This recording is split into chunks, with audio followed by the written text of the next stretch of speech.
বসেছেন শয়তান বাবু, এদের কোনো নাম নাই। যারা লোকের উপর অত্যাচার করে তাদের আমি কোনো নাম দিই না, তাদের আমি বলি বেনামি, দুর্নামি। এরা কাউকে কাউকে গিয়ে নিশ্চয়ই খাইয়েছে, বাংলা বিহার ভাগ করে নাকি ইউনিয়ন টেরিটরি করবে। আরে বাংলায় হাত দিয়ে দেখো,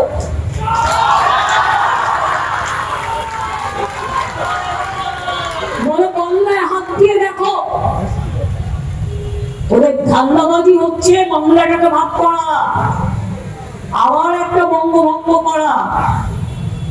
বিহারকে একবার ভাগ করেছে, বিহার ঝাড়খণ্ড হয়েছে বড় ছিল, বিহারকেও ভাগ করার চেষ্টা করছে। আমরা পরিষ্কার বলি, ডাবল ইঞ্জিন সরকার যেখানেই ক্ষমতায় থাকবে সেখানেই লুটে পুটে খাবে, এটাই ওদের কাজ। করছে লুট, বলছে ঝুট।